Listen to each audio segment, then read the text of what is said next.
Hola, buenos días, bienvenidos de nuevo a mi canal. Los que seáis nuevos, mi nombre es David Escors y soy virólogo e inmunólogo, y el objetivo de este canal es tratar sobre temas básicamente científicos, pero dirigido al público no especializado. En estos momentos nos estamos enfocando en temas de COVID-19 debido a la pandemia que estamos viviendo. Si queréis, os podéis suscribir a mi canal pinchando en el ratón que veréis aquí, y de esa manera realmente nos ayudaréis muchísimo a que el canal crezca y que podamos transmitiros todo el trabajo que hacemos en el laboratorio. Este vídeo tenía ya ganas de hacerlo, sobre el primer coronavirus sintético hecho en el laboratorio, debido a varias razones. Voy a poner un poquito de contexto sobre el tema. En primer lugar, hay mucha gente que me pregunta, ¿se pueden hacer coronavirus en el laboratorio? Y la respuesta es que sí. De hecho, el laboratorio donde hice mi tesis doctoral, el laboratorio del profesor Luis Enjuanes, fue el primero en el mundo en conseguirlo. ¿Cómo se hacen? Eso es lo que vamos a tratar en el vídeo, pero de una manera un poquito más didáctica, eliminando muchos de los pasos técnicos, al menos para daros una idea de cómo se hace. ¿Y por qué he querido hacer este vídeo? Como sabéis, ha habido una científica china, Alina Chan, que se escapó de China y, bueno, pues estuvo diciendo que la epidemia de coronavirus estaba causada por un virus generado en el laboratorio utilizando lo que se llama genética reversa, que es lo que nosotros hicimos hace 20 años, y diciendo que se había liberado de forma no accidental a la humanidad. De hecho, ella publicó un trabajo explicando por qué pensaba que este era el caso. Entonces, antes de opinar sobre este tema, yo prefiero daros la presentación y al final pues podéis haceros vuestra propia idea. Mi experiencia personal en el tema, pues es mucha, porque como he comentado antes, el laboratorio del profesor Luis Enjuanes, mientras yo hacía la tesis y mi primer postdoc, fue el primer laboratorio en el mundo en generar un coronavirus totalmente sintético en el laboratorio. Nadie lo había conseguido. Muy bien, trasladémonos al año 2000, al laboratorio de Luis Enjuanes en el Centro Nacional de Biotecnología. Durante este tiempo, bueno, yo hice mi tesis doctoral desde el año 97 hasta el 2002 y estuve desde el año 2002 hasta 2005 como un investigador doctoral en su laboratorio. Y en el año 2000, gracias al fruto del trabajo de varias personas durante 7 años, sobre todo José Manuel González, Zoltán y Fernando, compañeros míos de laboratorio, conseguimos lo que nadie había conseguido hasta el momento: generar un coronavirus sintético. Este trabajo lo publicamos en PNAS, una revista científica de altísimo nivel, y este es el trabajo, que traducido sería Ingeniería del genoma ARN más grande como un cromosoma artificial bacteriano infeccioso. Es un poco rebuscado, pero entenderéis un poquito en qué consiste el trabajo, en cómo generamos estos coronavirus sintéticos.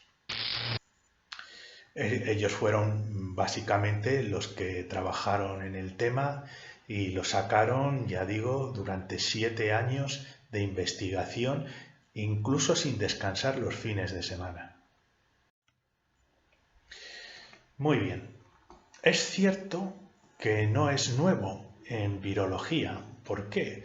Porque se había logrado generar otros virus sintéticos de otras familias, pero fue un logro muy significativo porque era el primer coronavirus clonado en forma de DNA. Y si os acordáis del vídeo de la estructura de coronavirus que está disponible en el canal, cómo construir un coronavirus en 6 minutos, los coronavirus tienen el genoma RNA más grande de la naturaleza Y este, por ejemplo, fue un comentario de un experto en la materia, Michael Ley, un comentario diciendo, resaltando la importancia que tuvo este logro científico en el laboratorio de Luis, publicando un comentario que se titula Haciendo RNA viral infeccioso sin límites de tamaño a la vista, porque previamente se pensaba que el generar un coronavirus sintético en el laboratorio era casi imposible.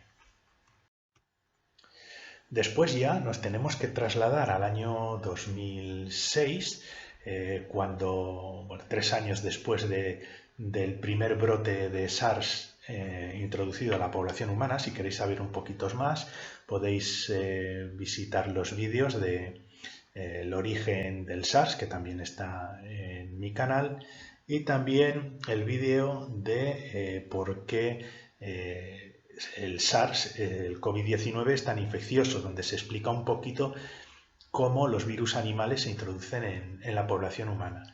En fin, en el año 2006 también logramos generar un SARS sintético en el laboratorio, lo publicamos aquí, y básicamente este es el título del trabajo: construcción de un clon cDNA infeccioso del coronavirus del síndrome respiratorio agudo y severo y un replicón para el estudio de la síntesis de ARN de coronavirus.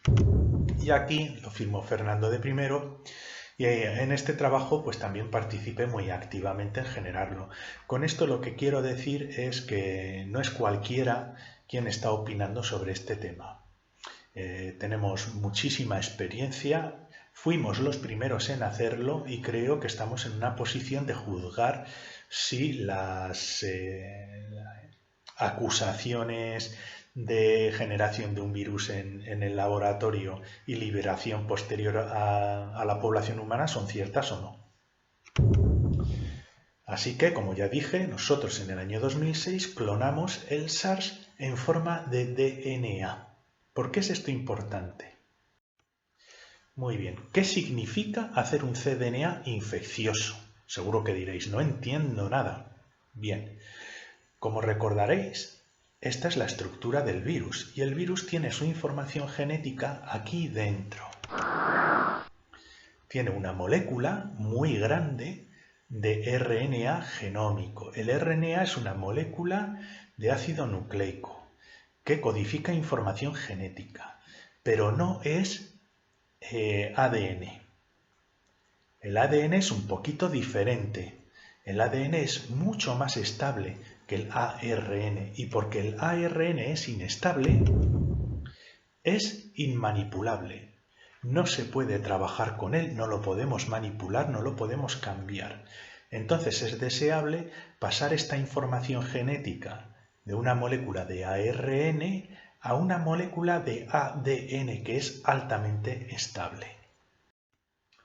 Así que lo primero que tenemos que hacer si queremos un coronavirus sintético es traducir la información de cómo hacer un coronavirus desde nuestra molécula de RNA, que aquí la representamos en forma lineal como un muelle, a DNA. Y para eso utilizamos esta proteína, la transcriptasa reversa. Es una proteína que lo que nos va a hacer es lo siguiente: nos va a copiar el RNA, pero en vez de hacer otro RNA, nos lo traduce a DNA, a la información genética que nuestras células pueden leer. Una vez que tenemos generada esta copia de DNA utilizando PCR, que la PCR no es un test de detección de virus, es una técnica para amplificar DNA. Si queréis, os refiero a los 2 vídeos de PCR hechos anteriormente. Con esta técnica podemos hacer miles y miles y millones de copias de esta molécula de DNA. Así que ya tenemos la doble cadena de DNA, pero que contiene toda la información que contenía nuestra molécula RNA del virus. Es decir, hemos traducido la información genética del virus a DNA y el DNA es manipulable. Bien, ahora tenemos un DNA que contiene todos los genes de coronavirus, Estos son los genes, genes de la replicasa, genes para hacer las proteínas que construyen la partícula y otros genes. Esto podéis referir al vídeo de la información genética en coronavirus. Entonces ya todo esto es como si tuviéramos un cachito de DNA que le dice a la célula instrucciones de cómo hacer un coronavirus. En biología molecular lo siguiente que hacemos es coger este trozo de DNA con la información e insertarla aquí en un DNA circular de bacterias, que se llama cromosoma artificial de bacterias. ¿Por qué? Porque ahora este DNA con nuestras instrucciones lo podemos mantener dentro de bacterias y amplificarlo. En biología molecular las bacterias son como fábricas de producción. Nos producen DNA en grandes cantidades y proteína en grandes cantidades.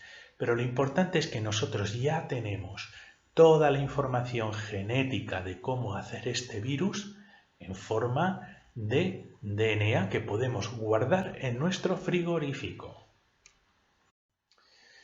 Y ahora, ¿cómo creamos este virus sintético? Bien, lo que hacemos es primero encerrar el DNA en un liposoma.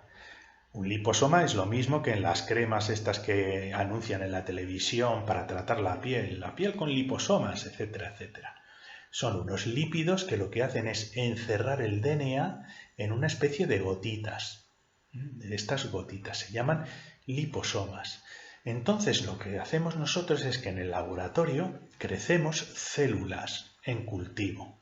Unas células pueden ser células humanas, pueden ser células de hámster, pueden ser células de cualquier tipo.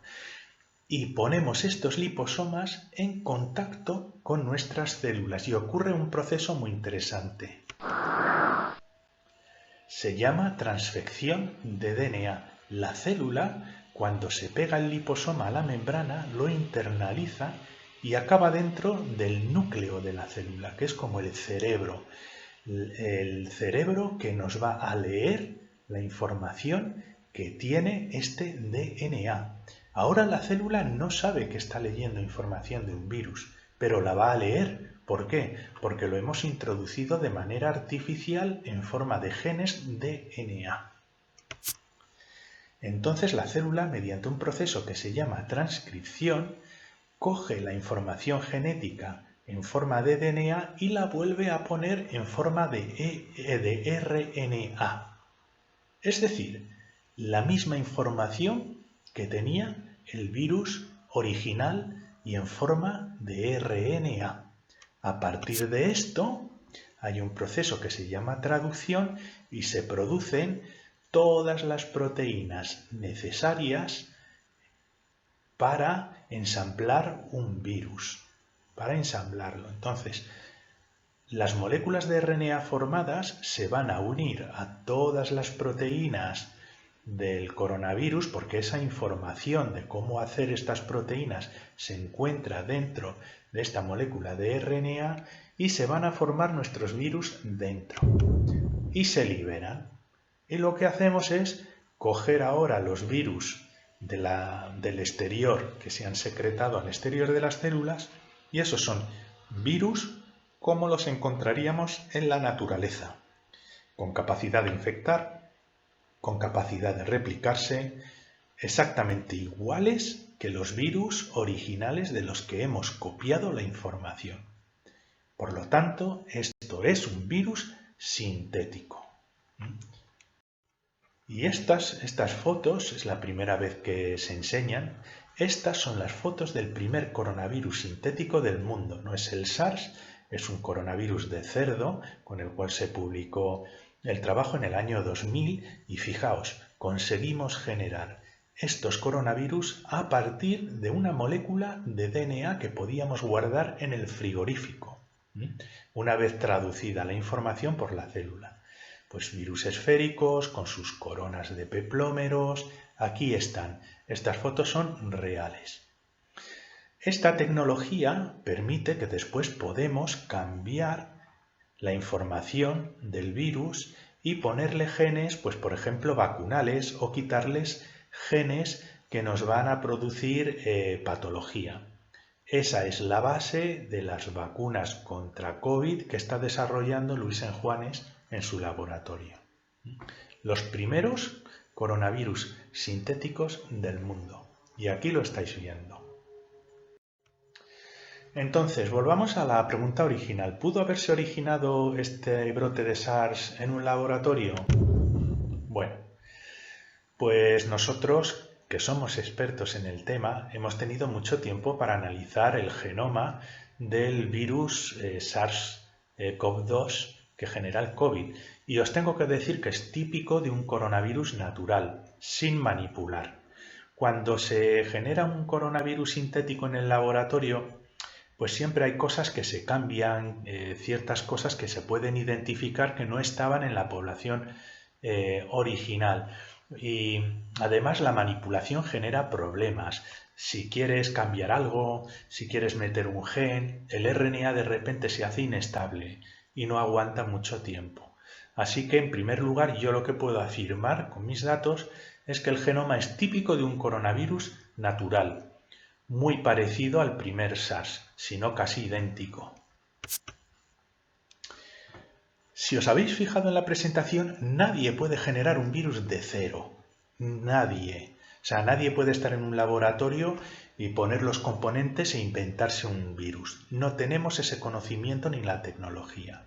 Siempre hay que partir de un virus natural. ¿De acuerdo? Siempre tiene que haber un virus en la naturaleza que nosotros podamos sacar esa información. Así que si alguien quiere hacer un ataque, digamos, terrorista o algo así, es mucho más fácil ir a la naturaleza, capturar un murciélago y coger el virus que tiene, crecerlo y liberarlo. No es necesario hacer un coronavirus sintético. No es fácil, es muy difícil y por eso nadie lo había conseguido anteriormente. Además, estos virus SARS son muy comunes en murciélagos y otros animales en Asia. Os sorprendería saber lo comunes que son estos virus en la naturaleza en Asia. Muy comunes, muy comunes. De hecho, antes de los brotes, la población china campesina, una gran proporción, tenía anticuerpos frente a virus parecidos a este SARS. Lo más probable es que realmente sea un rebrote de SARS, una zoonosis. Para poder entenderlo tenéis que ver otros vídeos del canal, sobre todo el primero, origen del coronavirus COVID-19, donde os comento que lo que es sorprendente en este caso es que haya tardado 20 años en aparecer otro brote de SARS. Nosotros esperábamos brotes anuales desde el año 2003. Os sugiero además ver el canal de Frank Cuesta porque él hace vídeos muchas veces de cómo se trafica con animales silvestres, en este caso en Tailandia, capturados en la naturaleza y después enviados a otras partes del mundo, a Japón, a Arabia, incluso a España en forma de serpientes. Hay un tráfico enorme de animales silvestres y todos tienen virus, tienen coronavirus y no coronavirus. Así que es cuestión de tiempo que otros virus vuelvan a saltar como zoonosis, como infecciones originalmente en animales y que vuelvan a saltar a la población humana. Las alegaciones de Alina Chan, bueno, pues he leído su trabajo. Es una persona que claramente no tiene conocimientos ni experiencia en hacer coronavirus sintéticos. Lo siento mucho, eso después de leer su trabajo. Es un trabajo que no se ha publicado porque se ha rechazado en revistas serias. Es lo que se llama un preprint, que es de acceso libre. Y en él cita nuestro trabajo, el trabajo del año 2006 para generar coronavirus sintéticos. Pero cuando lo cita afirma cosas totalmente absurdas. Son evidentes para un experto, pero quizás para otras personas que no son expertas en la materia, pues parece razonable, pero dice cosas que no tienen ningún sentido. Se nota que esta persona pues no ha generado este tipo de coronavirus sintéticos en un laboratorio, ni conoce las dificultades. El genoma de este SARS en mi opinión, no tiene indicaciones de manipulación, es un genoma natural. Y claro, dicho esto, tampoco se puede descartar que alguien pueda crecer y liberar un virus obtenido de la naturaleza. Esto es otra cosa. Es decir, los laboratorios tienen virus guardados. Hay muchas medidas de seguridad, etcétera, pero bueno, no se puede descartar pues que alguien en un momento de locura coja un virus y lo suelte por ahí, ¿no? Pero es un evento altamente improbable. En fin, muchas gracias por vuestra atención. Si tenéis comentarios los podéis dejar y sí que os agradecería si os podéis suscribir al canal si os interesan estos temas porque nos haríais un gran favor. Favoreceríais que nuestro canal creciera y nuestro trabajo se diera a conocer a más gente. Muchísimas gracias.